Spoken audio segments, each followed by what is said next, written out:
You probably think cheating happens because someone couldn't keep it in their pants. But what if I told you some people cheat even when they're still in love? Yeah, love, loyalty, even a 5-year anniversary doesn't stop a brain that's screaming, "I need more." Because cheating isn't always about sex. Sometimes it's about ego. Sometimes it's about fear. And sometimes it's just Tuesday. Welcome to the mess. This is Psychortle, where we turn mental chaos into mildly educational entertainment.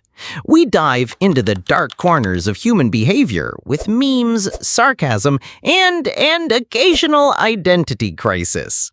Subscribe now, or don't. Free will is probably an illusion anyway. What? Let's get one thing straight. Cheating isn't always about sex.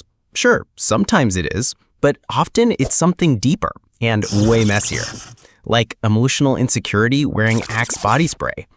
You've probably heard the stereotype. Men cheat because they want sex. Women cheat because they want love. Sounds neat, easy to digest, like a microwave dinner of pop psychology. But actual research says it's more complicated.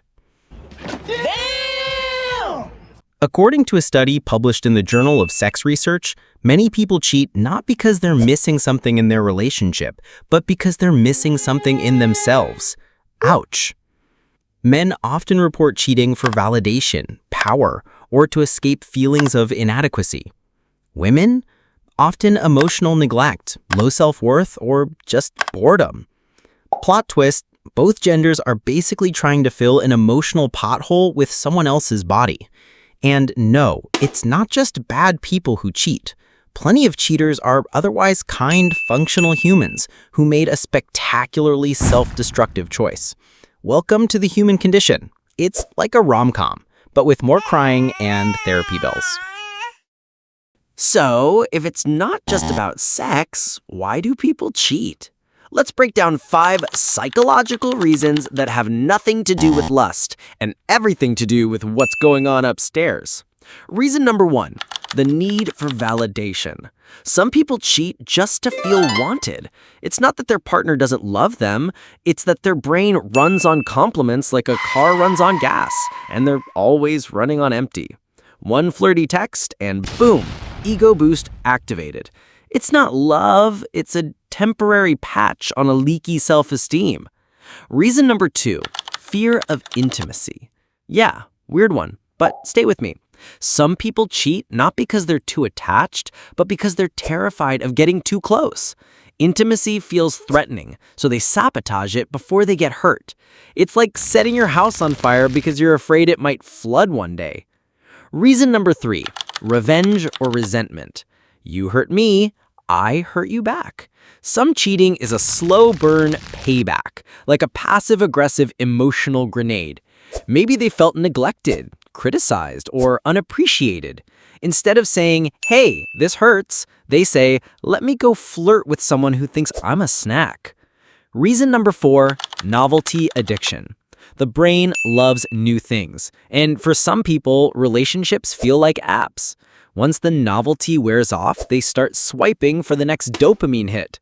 Commitment feels like stagnation, and monogamy, that's just emotional buffering. Reason number 5, unresolved trauma. Childhood wounds, attachment issues, or abandonment fears don't disappear just because you're in a relationship. Some people cheat to reclaim control, to numb pain, or to repeat a pattern they don't even realize they're stuck in. It's not healthy, it's not fair, but it is real. So yeah, cheating isn't just a symptom of being a terrible person. It's often the result of unprocessed emotions driving a car they shouldn't be anywhere near. Unfortunately, that car is usually headed straight into someone else's heart.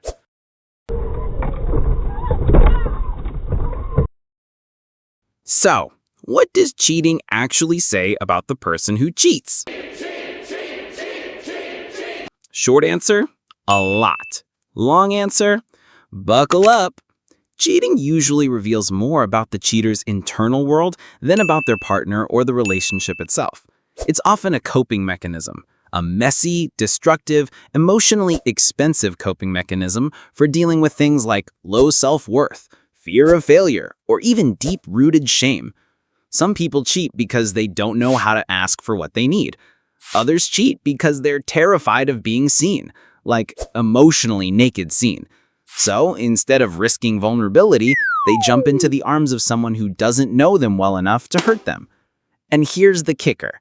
A cheater can feel guilty and still do it again. Why? Because guilt doesn't always lead to growth. Sometimes it just leads to secret panic attacks in the shower. That's the weird psychology of it. Cheating doesn't always mean someone's a monster, but it does mean they've got some emotional landmines they haven't dealt with, and someone else just stepped on one. So no, cheating doesn't make someone evil, but it doesn't make them safe either. It makes them human, in the most inconvenient way possible. Yes, the million-dollar question. Should you forgive a cheater? Here's what psychology says. It depends. What? Bro, what are you talking about, man?